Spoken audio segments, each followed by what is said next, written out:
أعوذ بالله من الشيطان الرجيم. بسم الله الرحمن الرحيم. بسم الله الرحمن الرحيم. الحمد لله رب العالمين، والصلاة والسلام على أشرف الأنبياء والمرسلين وعلى آله وأصحابه أجمعين، أما بعد، فأعوذ بالله من الشيطان الرجيم. بسم الله الرحمن الرحيم.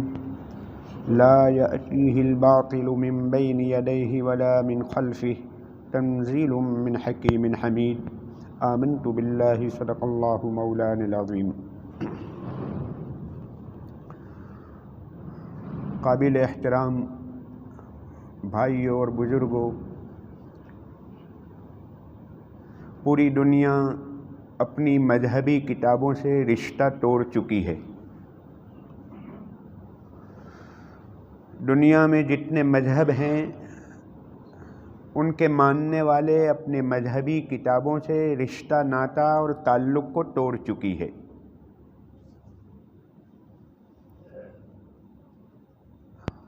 فقط ایک قوم دنیا میں ایسی ہے کہ آج بھی بازار میں، آفسوں میں، گھروں میں، ملاقاتوں میں، وہ چاہے تخت شاہی کے اوپر بیٹھے ہوئے ہوں، بادشاہ وقت ہوں، فقیر ہوں، غریب ہوں، لیکن آج بھی کسی نہ کسی درجے میں امت مسلمہ قرآن اور حدیث کے تذکرے کرتی ہے، اللہ اور رسول کا نام لیتی ہے، حلال اور حرام کو، جائز اور ناجائز کو بات بات میں لاتی ہے.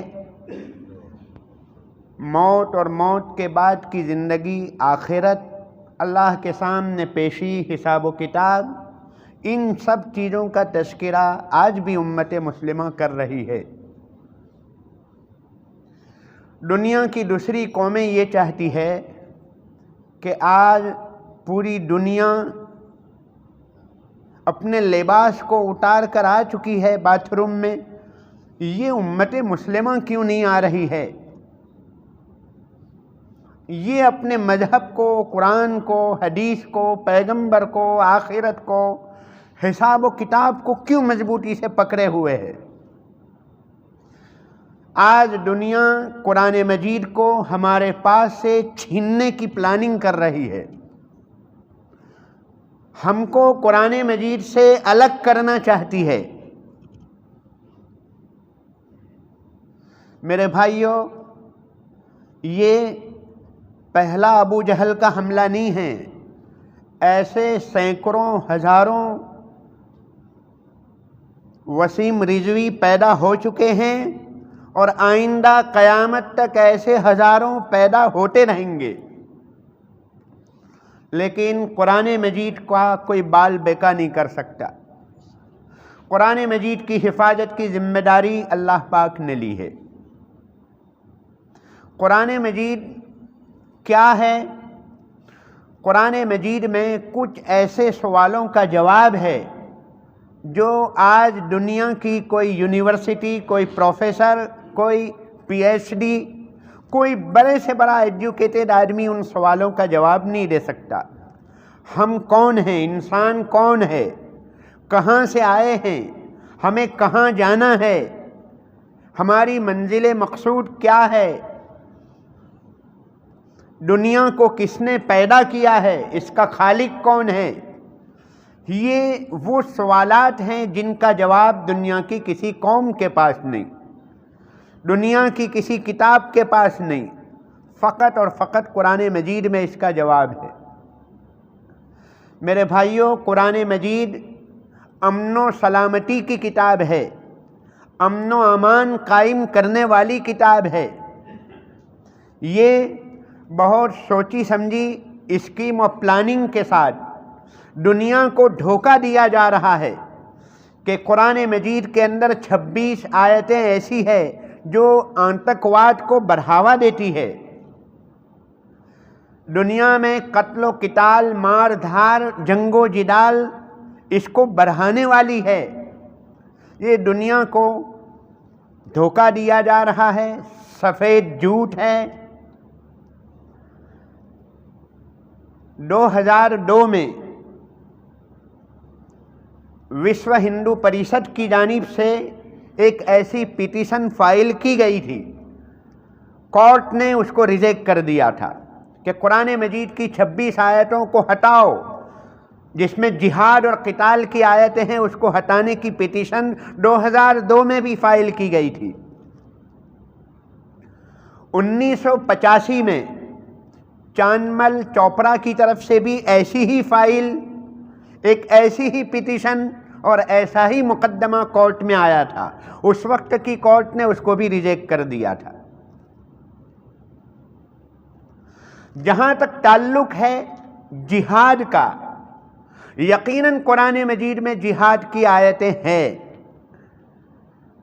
قتل و قتال کی آیتیں ہیں، اس کا انکار نہیں کرتے ہم، لیکن قتل و قتال کن کے ساتھ، کن کو قتل کرنے کے لیے کہا جا رہا ہے، یہ سمجھنے کی ضرورت ہے۔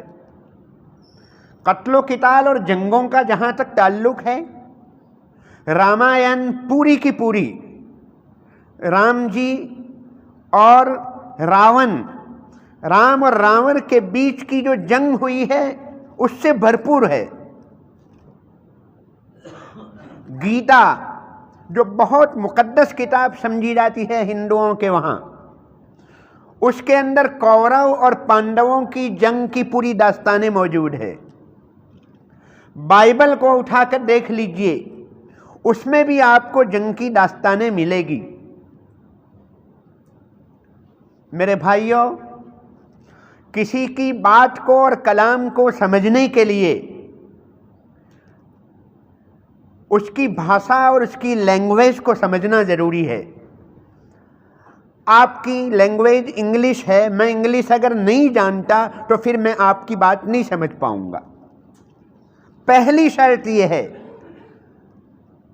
کسی چیز کو سمجھنے کے لیے اس کی لینگویج کا سمجھنا ضروری ہے، اور اتنا ہی کافی نہیں، لینگویج اس لیول کی، اگر میں انگریزی جانتا ہوں لیکن میرے پاس انگریزی کا وہ لیول نہیں ہے جو میرے سامنے والے کا ہے، تو پھر یہ آدمی اس کی بات نہیں سمجھ پائے گا۔ وکیلوں کی ایک ٹریڈیشنل لینگویج ہوا کرتی ہے، ان کی ایک خاص بھاشا ہوتی ہے، وکیل سمجھتے ہیں لیکن ڈاکٹر نہیں سمجھ پاتے۔ ڈاکٹروں کی اصطلاحات ہوتی ہے، ایک خاص لینگویج ہوتی ہے، وہ لینگویج کو ڈاکٹر ہی سمجھ سکتے ہیں۔ وکیل چاہے لاکھ انگریزی جانتے ہوں لیکن وہ ڈاکٹروں کی وہ لینگویج کو نہیں سمجھ پاتے۔ بھاشا کی یہ لیول دونوں کا ایک ہونا ضروری ہے۔ نمبر 2، کسی کلام کو سمجھنے کے لیے اس کا بیک گراؤنڈ، یعنی یہ بات اور یہ آیت کس موقع پر کہی گئی، اس کی پورو بھومکا کیا ہے، یہ آیت کس موقع کے لیے اتری ہے۔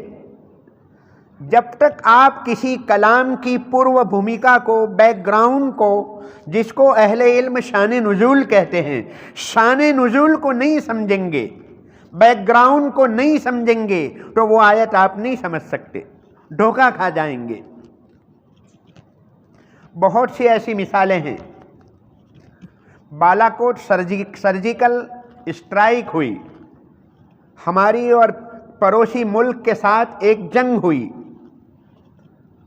اس موقع پر ہمارے پی ایم نے یہ کہا تھا کہ ہمارا سدھانت یہ ہے کہ ہم گھروں میں گھس کر مارا کرتے ہیں۔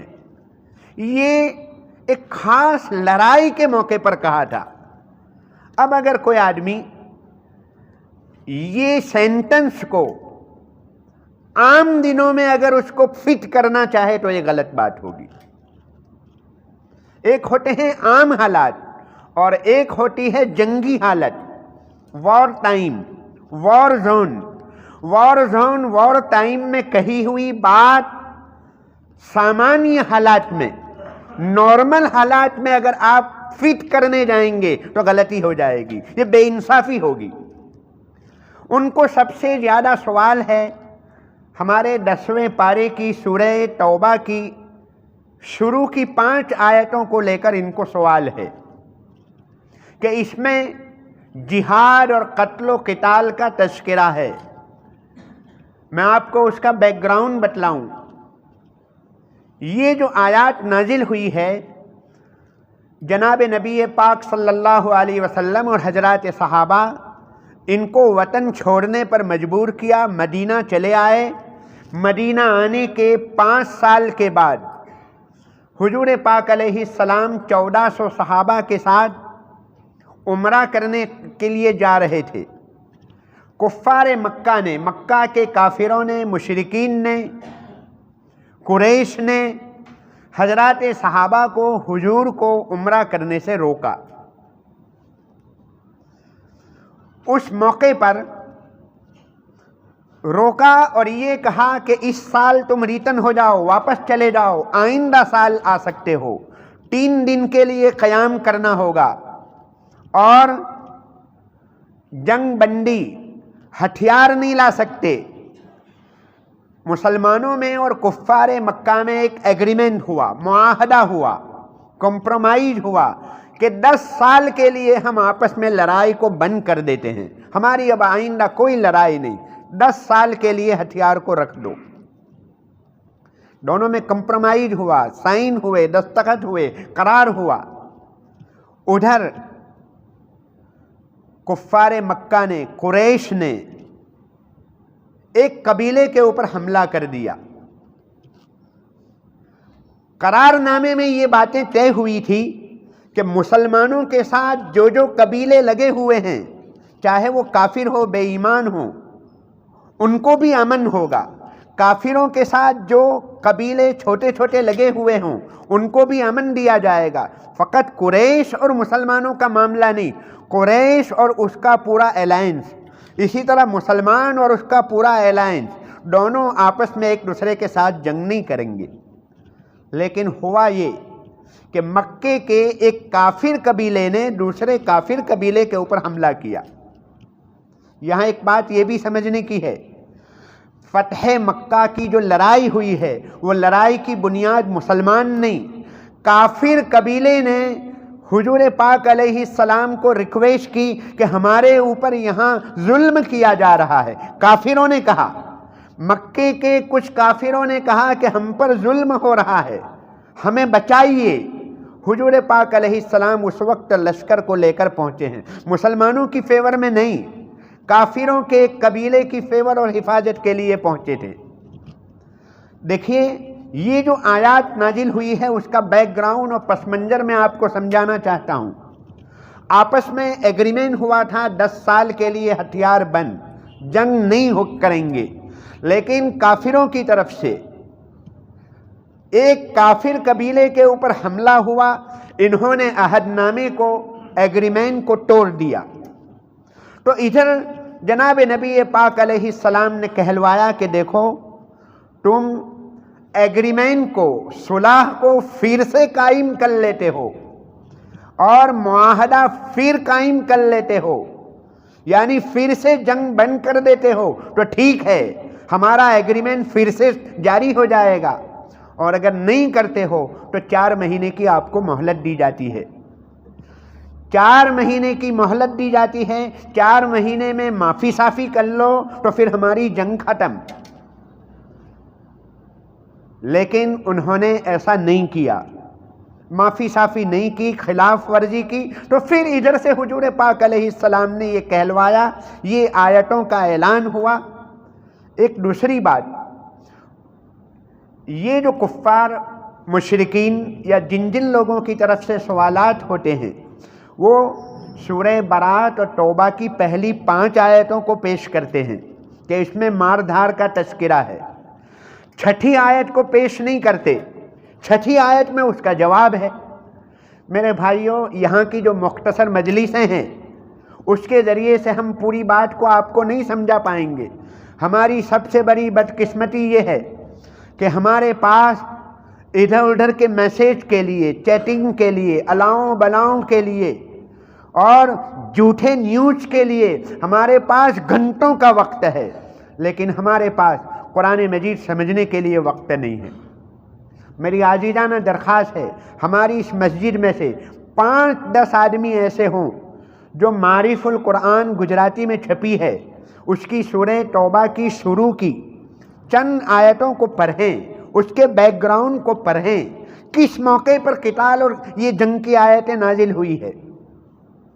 ارون شوری نے جو یہاں کا وزیر قانون رہا، منسٹر آف لا رہ چکا ہے، یہاں کا وزیر قانون، قاعدہ پردھان رہ چکا ہے، اس نے ایک کتاب لکھی تھی ورلڈ آف فتاوا، 18,000 پیجز کا مطالعہ کیا، 600 پیجز کی کتاب لکھی ورلڈ آف فتاوا، اور اس کتاب کے ٹائٹل نمبر 1 کے اوپر لکھا کہ قرآن مجید کی ایک سورہ فتح کی آیت لکھی، اشداء علی الکفار۔ اشداء علی الکفار کا مطلب یہ ہے کہ مسلمان کافروں کے اوپر سخت ہیں، یہ آیت شریفہ ہے قرآن میں، یہ اس نے ٹائٹل نمبر 1 کے اوپر لکھی۔ یقیناً یہ آیت شریفہ ہے کہ مسلمان آپس میں رحم دل ہیں، کافروں کے اوپر سخت دل ہیں، لیکن اس کا بیک گراؤنڈ معلوم ہونا چاہیے، یہ کیسے موقع پر لکھی گئی؟ جب حضور پاک علیہ السلام کو، صحابہ کو طواف کرنے سے، عمرہ کرنے سے، حج کرنے سے، مکے میں جانے سے روکا، ایسے موقع پر نازل ہوئی۔ آج اگر ہندوؤں کو کوئی بنارس اور کاشی میں جانے سے روکے تو ہندوؤں کو ناراضگی ہوگی، ظاہری بات ہے۔ عیسائیوں کو، کرسچنوں کو اگر ویٹیکن سٹی، جو ان کا بہت مقدس مقام ہے، ویٹیکن سٹی میں جانے سے کوئی روکے تو عیسائیوں کو ناراضگی ہوگی۔ تو اگر مسلمانوں کو کوئی مکے میں داخل ہونے سے روکے تو ظاہری بات ہے ناراضگی ہونا موٹی سی بات ہے۔ تو اس موقع پر یہ آیت شریفہ نازل ہوئی تھی کہ اشداء علی الکفار۔ آیت نازل ہوتی ہے جنگ کے حالات کی اور اس کو فٹ کرتے ہیں دوسرے حالات میں، یہ بے انصافی کہلائے گی۔